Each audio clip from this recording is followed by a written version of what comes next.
d'avion.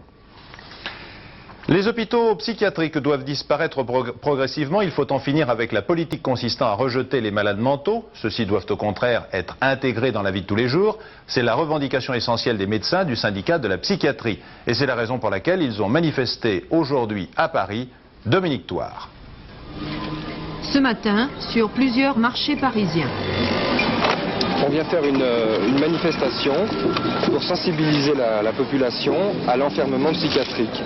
Il y a 110 000 personnes qui sont enfermées dans les hôpitaux psychiatriques, dans des conditions d'accueil déplorables, et on pense qu'on peut trouver autre chose pour les aider. Ces manifestants, blafards et bâillonnés comme le fou dans l'asile, appartiennent au syndicat de la psychiatrie, un mouvement issu de 68, minoritaire mais actif. Ils constatent l'échec ou l'insuffisance des efforts faits depuis 20 ans dans le milieu psychiatrique et réclament la fermeture progressive des asiles, source selon eux d'abrutissement et d'oppression. Je voudrais souligner simplement, pour que les gens prennent conscience du scandale de la situation, c'est que sur ces 100 000 personnes, il y en a 27 000 qui sont depuis 10 ans dans les hôpitaux psychiatriques. Je ne crois pas qu'on puisse dire que c'est pour les soins. Je crois qu'il faut que tout le monde sache que en fait, c'est la rançon d'une certaine exclusion dont les dits fous sont victimes dans la société.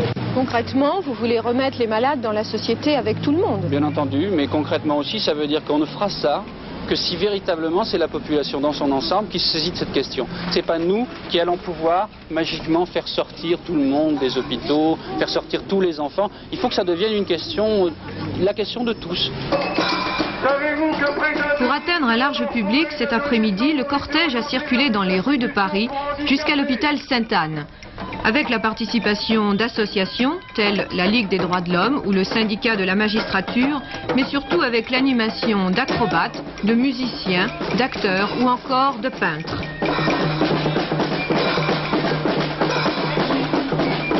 Les gens qu'on peut rencontrer dans la rue quand on fait des collages ou quand on joue de la musique sont finalement beaucoup plus ouverts qu'on aurait pu le penser a priori et plus ouverts que certains professionnels de la santé.